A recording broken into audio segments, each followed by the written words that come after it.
देखिए, हमें इस जो मांग है इसको खुले दिल और दिमाग से समझने की आवश्यकता है। अभी हाल में प्रधानमंत्री नरेंद्र मोदी जी ने प्रदेश के कानून मंत्रियों की बैठक ली थी।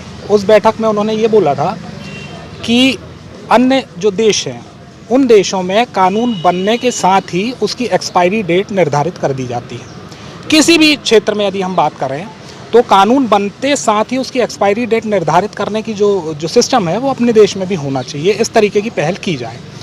वैसा ही ये मामला है। जो 42 ईयर से जो सीट हमारी रिजर्व है उसमें परिवर्तन का अब ये समय है। सरकार चाहे या चुनाव आयोग चाहे तो एक बदलाव कर सकता है, जिससे जो अन्य वर्ग है, जो सामान्य वर्ग है, उसको भी नेतृत्व में आने का एक समान अवसर मिल जाए।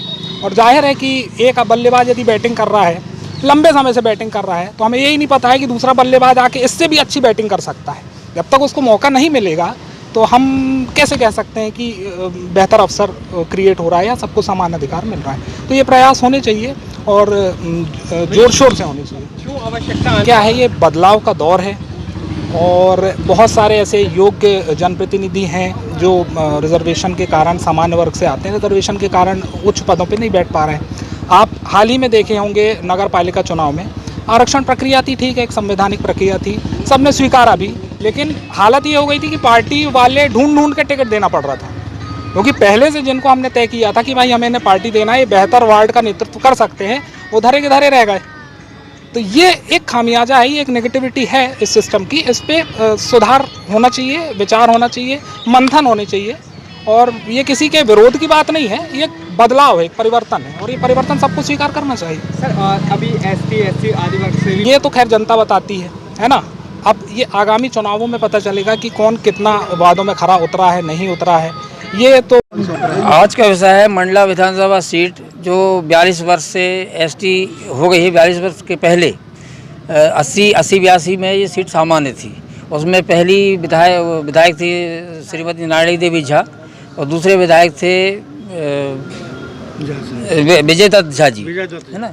अब आज की स्थिति 2022 तक 42 साल हो गए। ये सीट ST है, जबकि जनसंख्या बढ़ी है, सामान्य की जनसंख्या का परसेंटेज भी बढ़ा है। उसी की मांग को लेकर आज आए हैं कि पहले इस मंडला ज़िले में जितनी सीटें हैं उसमें एक मंडला विधानसभा को सामान्य सीट की जाए, इसलिए कि सामान्य का भी कुछ अस्तित्व है। देखिए, ये सेमर खापा, ये कटरा के आगे सेमर खापा एरिया है, रामगढ़ के साइड में ये मुनू वगैरह जो गांव है, इन सबको परसीमन में पिछली बार इस तरफ कर दिया गया, जबकि वो पहले के मंडला विधानसभा भी सामान्य थी और नैनपुर विधानसभा भी सामान्य थी। तो इतनी जल्दी कैसे जनसंख्या घट गई सामान्य वर्ग की मंडला जिले में। और थ्रू पावर चैनल उन्हीं के जाएगा वो, और राष्ट्रीय स्तर पे भी जाएगा वो भारत के चुनाव आयोग को। क्या नाम आपका? विधानसभा को सामान्य घोषित किया जाए। मेन कारण उसका ये है कि जब से ये सीट ST हुई है 42 साल में, तब से मंडला बिल्कुल नीचे होता जा रहा है। यहाँ कोई विकास के नाम पे शून्य है बिल्कुल। छोटी सी बात देख लो आप, 4 साल पहले मेडिकल कॉलेज आवंटन हुआ ज़मीन का, लेकिन वहाँ निरस्त कर दिया गया। अब ज़मीन ढूंढ रहा है, ज़मीन नहीं मिल रही मंडला में। तो कहीं ना कहीं जनप्रतिनिधि हमारे कमज़ोर हैं या अपनी बात को लोकसभा विधानसभा तक पहुँचाते नहीं हैं। और भी अन्य विषय हैं। मंडला आप देख लो कि सरकारी तौर पे कभी इसका मंडला का विकास हुआ ही नहीं है बिल्कुल। वो पैसा कहाँ चला जाता है, कैसे विकास होता है, कहाँ जाता है, ये समझ में नहीं आता। कहना है कि लगभग 42 साल हो गए।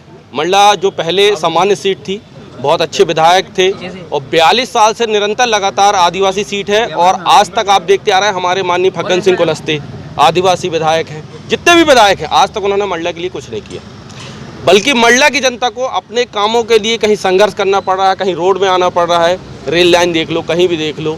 तो मेरा ये कहना है कि कम से कम मंडला विधानसभा सामान्य हो, क्योंकि सामान्य वर्ग बुद्धिजीवी वर्ग कहलाता है। और अगर बुद्धिजीवी वर्ग नहीं होता तो आज BJP अध्यक्ष सामान्य वर्ग का है, कांग्रेस अध्यक्ष सामान्य वर्ग का है, सपाक्स पार्टी में चले जाओ सामान्य वर्ग का अध्यक्ष, जितनी भी जगह आप चले जाओगे वरिष्ठ पदों पे इनके PA से लेके सारे मंत्रियों के PA सामान्य वर्ग के मिलेंगे। इसलिए सामान्य वर्ग सीट होना चाहिए। मंडला की बहुत बड़ी मांग है और आप परिसीमन करा के देख लें, निश्चित है कि सामान्य वर्ग की सीट हो जाएगी। विकास नहीं हुआ उसका भी एक मुख्य कारण ये है कि प्रदेश में BJP की सरकार बैठी हुई थी और जिले में आप नगर पालिका अध्यक्ष कांग्रेस के बैठे। अगर ये कोई काम चाह रहे थे कि काम राजनीति में पिस गया, कोई काम नहीं हुआ। वो यहाँ से काम लेके जाते थे कांग्रेस अध्यक्ष, बीजेपी वहाँ से काम नहीं देती थी। पिछड़ा वर्ग का अध्यक्ष बुद्धिजीवी बैठा है, लेकिन चूंकि वो बीजेपी का है इसलिए निश्चित और हमें उम्मीद है कि इस बार 5 साल में काम होगा, क्योंकि विनोद सम्मान जितने मंत्री मिनिस्टर के सबरे पिए हैं वो सामान्य वर्ग के व्यक्ति के अलावा ओबीसी वर्ग के व्यक्तियों को क्यों नहीं रखे? क्यों जिलाध्यक्ष बीजेपी का सामान्य वर्ग का व्यक्ति है? क्यों जिलाध्यक्ष कांग्रेस का सामान्य वर्ग का व्यक्ति है? क्यों कुलस्ते जी के पिए सामान्य वर्ग के व्यक्ति हैं?